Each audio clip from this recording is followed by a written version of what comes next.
Assalamualaikum warahmatullahi wabarakatuh.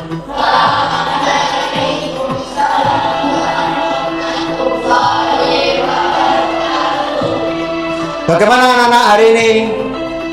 Kabarnya? Luar biasa. Allahu Akbar. Kita kemarin pertemuan yang lalu kita membahas masalah minuman halal. Kita akan membahas masalah minuman haram kali ini. Untuk itu sebelum kita mulai materi, tolong salah satu menyiapkan untuk berdoa sebelum kita mulai materi. Silakan Rafakun. Kita berdoa. Bismillahirrahmanirrahim. Rabbi zidni ilma warzuqni fahma. Amin ya rabbal alamin. Ya, terima kasih. Dengan doa semoga pelajaran kali ini lancar dan dapat bermanfaat bagi kita semua. Sebelum kita mulai, bagaimana kesehatan hari ini? Alhamdulillah. Untuk itu kita lanjutkan pertemuan kali ini. Kita membahas mengenai minuman haram. Adapun pengertian dari minuman haram adalah minuman yang dilarang diminum oleh umat Islam karena banyak mengandung mudarat. Apa pengertian mudarat itu? Kejelekan. Jadi dampak negatifnya itu lebih besar, sehingga Islam melarang.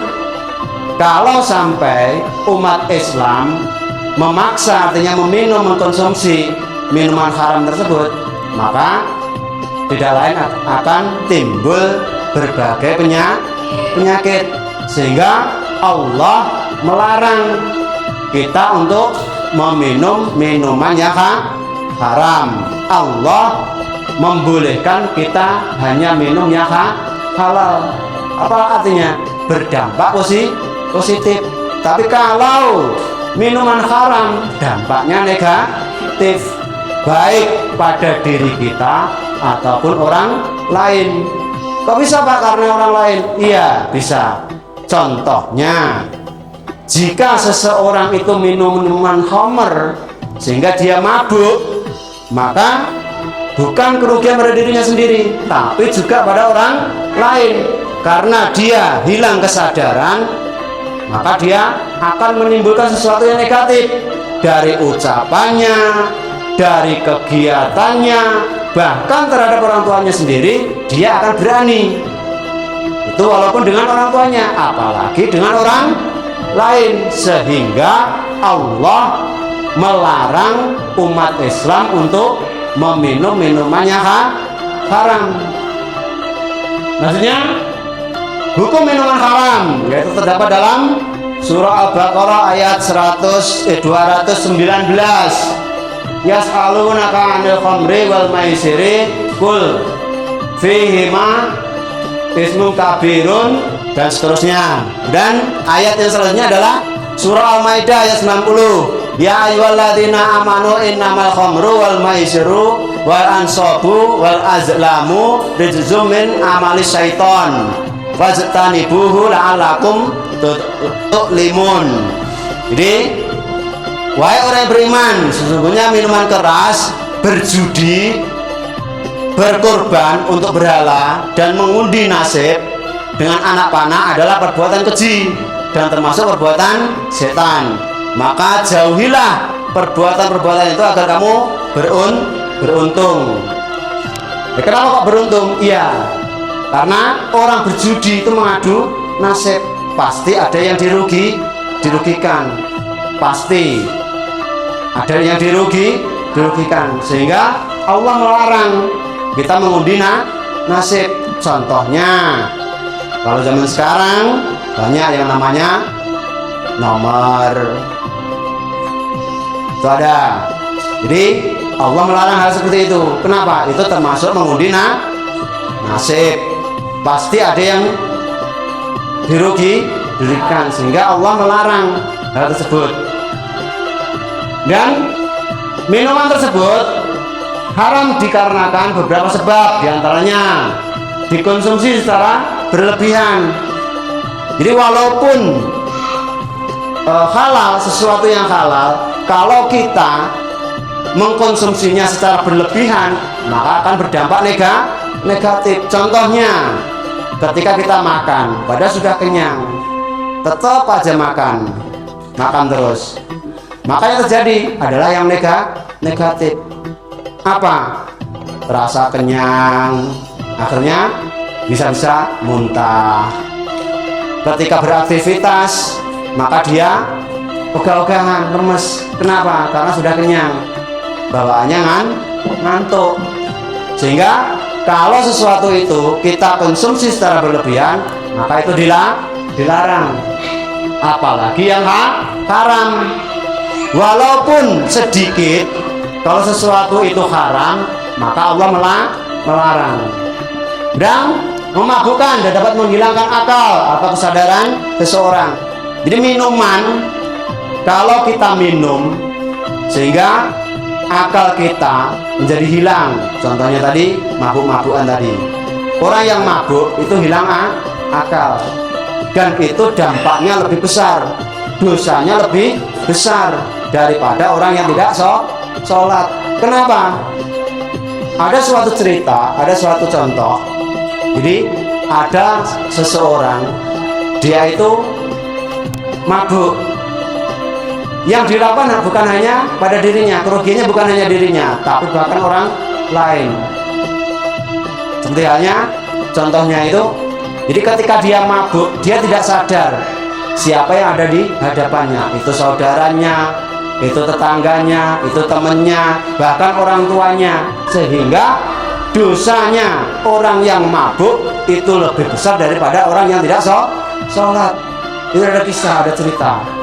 Maka dilarang untuk kita minum minuman khamr karena menghilangkan akal. Orang yang hilang akal itu siapa? Orang gila. Sama, kalau kita melakukan suatu hal yang mabuk, terutama minum-minuman, maka kita seperti halnya orang yang gila. Kenapa? Hilang akal. Dan termasuk zat najis atau kotoran yang diharamkan. Jadi kalau minuman tercampur dengan zat najis atau kotoran, maka minuman tersebut menjadi haram untuk dikonsumsi. Kenapa? Karena satu, najis, kotor, pasti akan menimbulkan sesuatu yang negatif, pasti itu. Dan merupakan hak orang lain yang tidak boleh diminum sembarangan tanpa izin orang lain. Jadi kalau kita melihat ada suatu minuman di situ, yang itu bukan milik kita, milik orang lain, maka kita diharamkan untuk meminum sebelum kita minta izin orang yang punya. Jadi nggak boleh kita asal minum. Kita boleh minum kalau sudah mendapatkan izin dari pemilik. Dan menjijikkan dan tidak sepantasnya dikonsumsi oleh manusia. Jadi minuman itu menjijikkan, tidak boleh. Kenapa? Karena menjijikkan, sesuatu yang harus kita jauhi, kita tinggalkan, dan membahayakan kesehatan maupun nyawa jika dikonsumsi. Jadi kalau kita meminum sesuatu itu membahayakan bagi diri kita, bahkan sampai kematian, maka diharamkan. Tetapi kalau kita tetap aja minum, artinya apa? Kita bunuh diri. Bunuh diri itu akan dimasukkan ke dalam kemana? Orang yang bunuh diri itu akan dimasukkan ke mana? Akan masuk ke dalam neraka. Kenapa? Karena membunuh dirinya sendiri, bunuh diri. Tidak boleh dalam Islam. Dan akibat yang ditimbulkan dari minum-minuman haram diantaranya satu, akan mendapatkan murka atau azab dari Allah. Murka, azab pasti di neraka. Murka, Allah akan marah, baik nanti di dunia maupun di akhirat kalau kita meminum minuman yang haram, dan hati akan tertutup. Jadi kalau kita meminum minuman yang haram, hati kita, di hati nurani manusia pasti mempunyai hati. Yang tidak punya hati berarti orang mati. Pasti punya hati kecil. Jadi perasaan, oh ini baik, ini buruk, itu yang merasakan adalah hati. Jadi kalau kita tetap meminum minuman yang haram tadi, maka hati kita akan tertutup dengan suatu yang baik. Diomongi sing apik angel. Kenapa? Sebab kita sering atau pernah melakukan meminum sesuatu yang haram, maka hatinya akan menjadi tertutup. Kemudian ibadah yang dikerjakan akan sia-sia. Kalau kita pernah bahkan melakukan meminum sesuatu yang haram, kita masukkan ke dalam tubuh kita, maka ibadah kita akan sia-sia.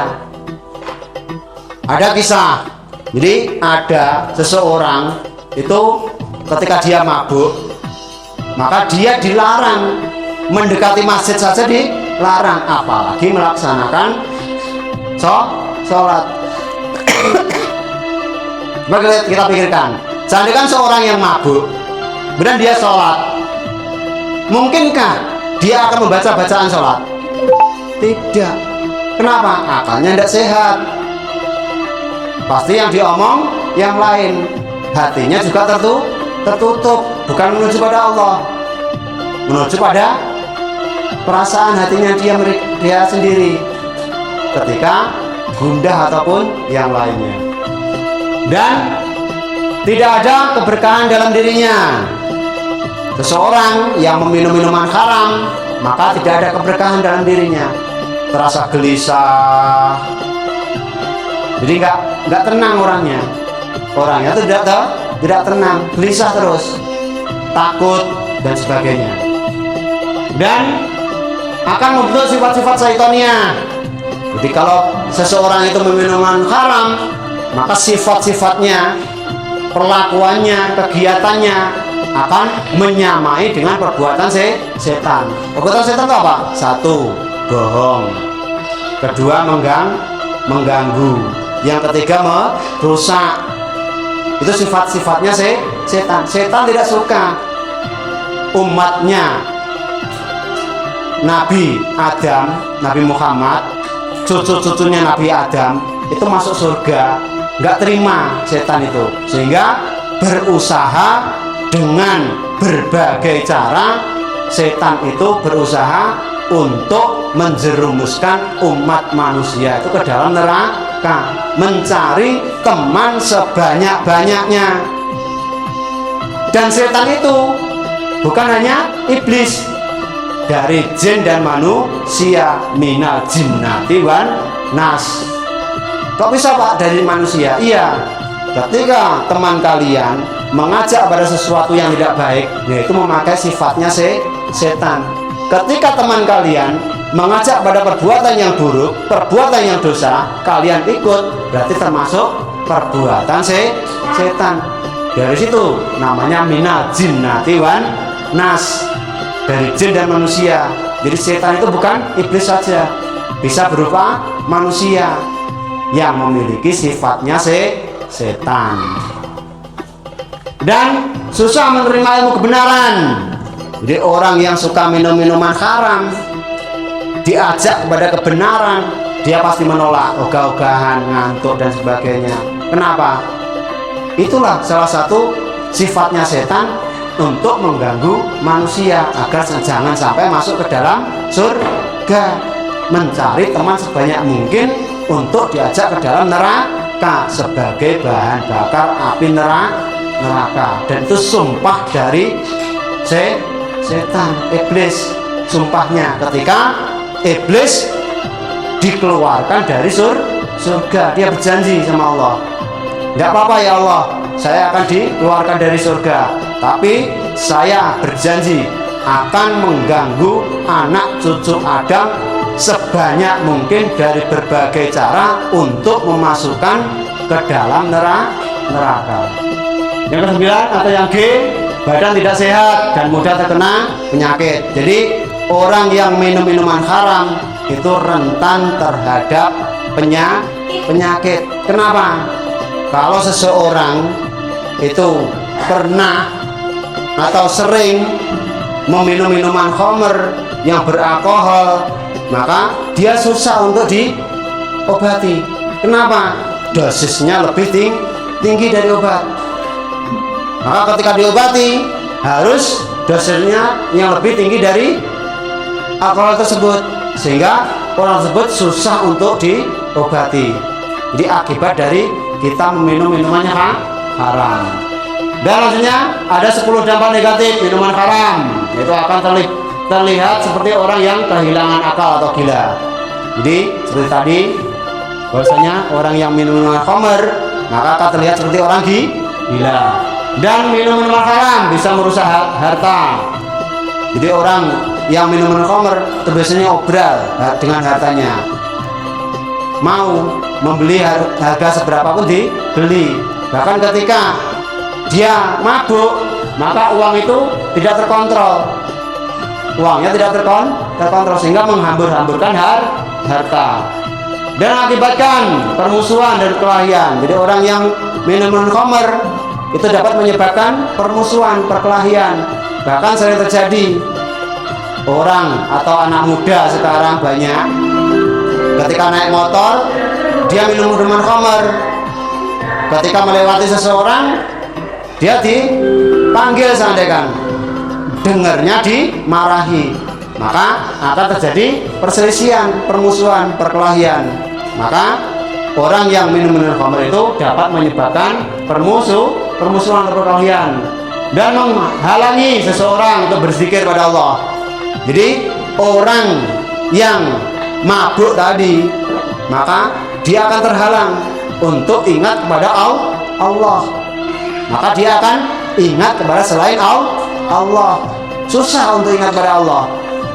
Ngomong mulutnya ngomong gini-gini macam-macam, tapi akal dan hatinya belum tentu. Kenapa? Karena orang yang minum khamr tadi hatinya tertutup, akalnya menjadi rusak, nggak terkontrol. Dan penyebab terjadinya zina, seperti saya ceritakan tadi, kisah tadi, bahkan orang yang mabuk itu bisa berbuat zina, entah itu pada saudaranya, entah kepada tetangganya, bahkan bisa jadi walaupun itu ibunya, karena dia kondisi akalnya tidak sehat, bisa dia berbuat zina akibat dari minum minuman khamr.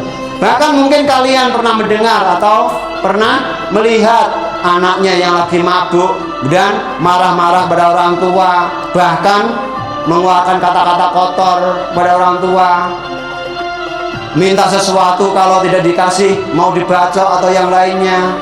Banyak itu terjadi di masyarakat kita, akibat dari mengkonsumsi minum minuman haram. Dan kunci segala kemaksiatan dan keburukan. Jadi minum minuman khamr tadi ada awal dari keburukan tadi, kuncinya.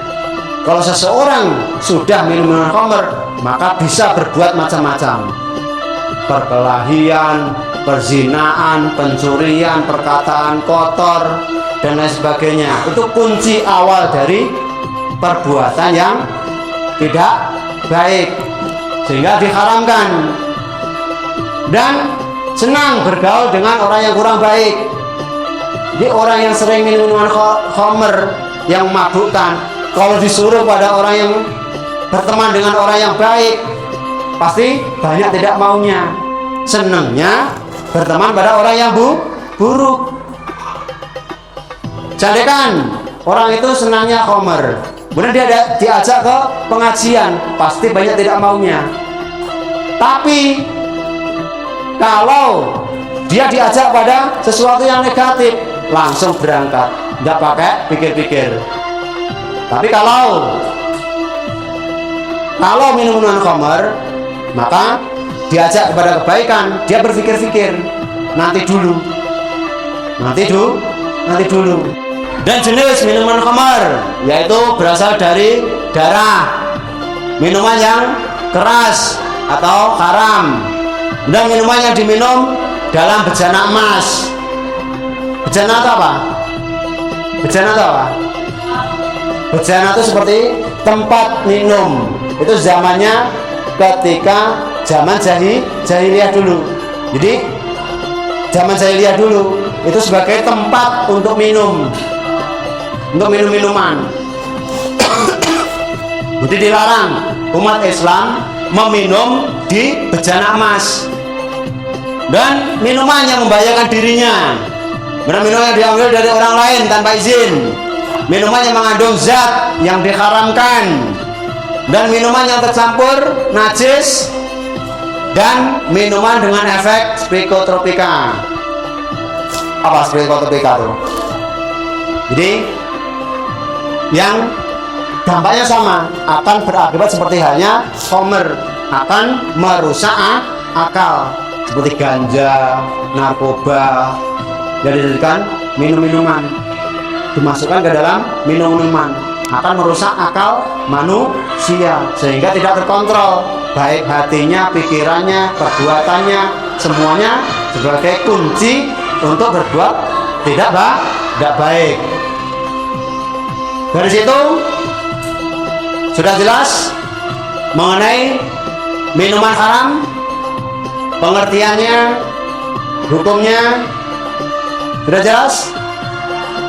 Sudah? Nah, ini pertanyaannya. Coba, minuman apa yang dilarang oleh Allah?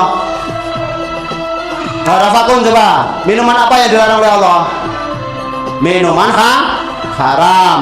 Kemudian menjauhkan dari minuman haram apa? Menjauhkan diri dari minuman haram agar kita apa? Kita menjauhi minum-minuman yang haram tadi agar kita apa? Terhindar dari perbuatan yang buruk. Satu, ada lagi? Ada yang lain? Akan menjadikan diri kita dekat dengan Allah. Kemudian dalam kehidupan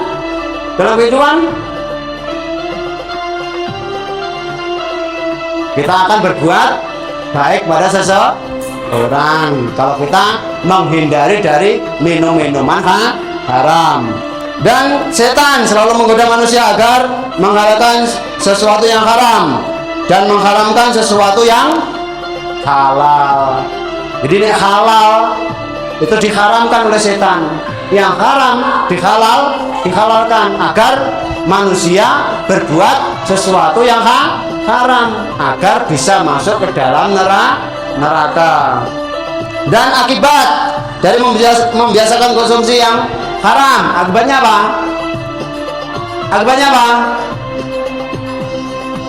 Akan mendapat murka dan azab Allah. Kemudian hati akan menjadi tertutup. Kemudian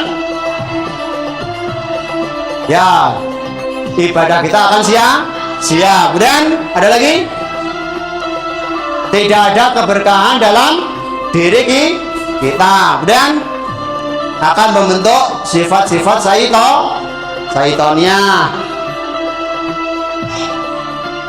Dan berikutnya adalah minuman yang diharamkan oleh Allah.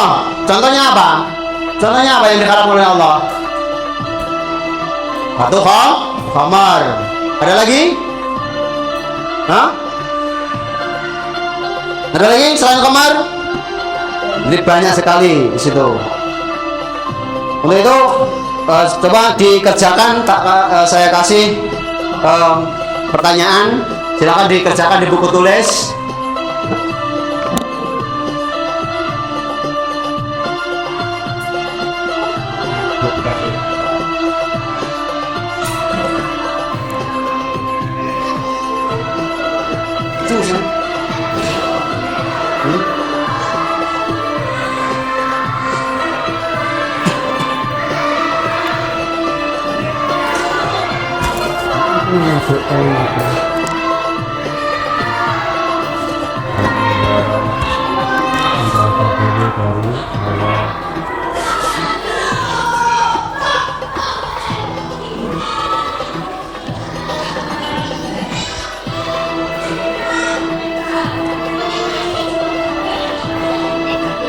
baca dia lah.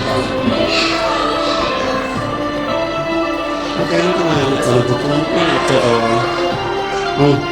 Ya sudah, silakan dikumpulkan. Ya sudah dikumpulkan.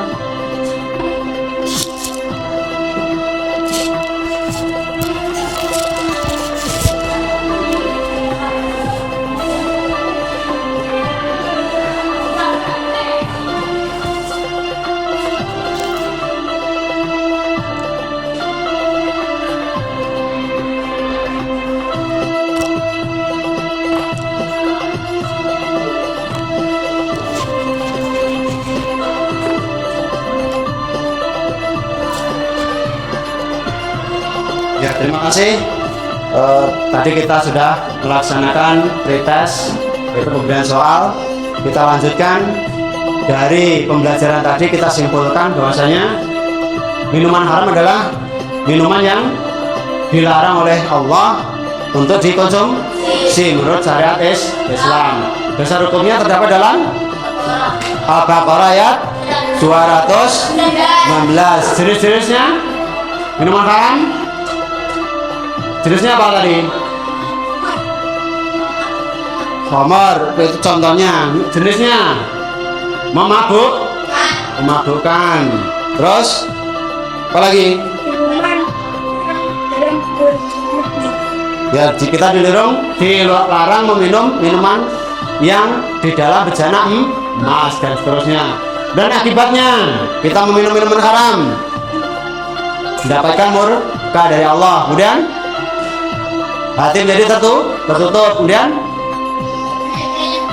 tidak ada ibadah yang kita kerjakan menjadi sia-sia. Satu lagi, tidak ada keberkahan dalam dirinya. Jadi itulah kesimpulan dari pembelajaran hari ini mengenai minuman haram. Setelah itu kita tutup dengan penutup kafaratul majlis. 1, 2, 3.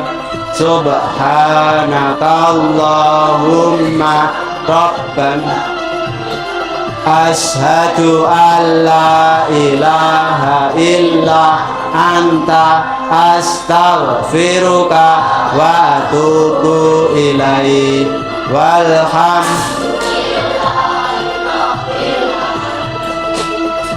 Terima kasih. Kita lanjutkan pertemuan yang akan datang mengenai binatang halal dan haram. Wassalamualaikum warahmatullahi wabarakatuh.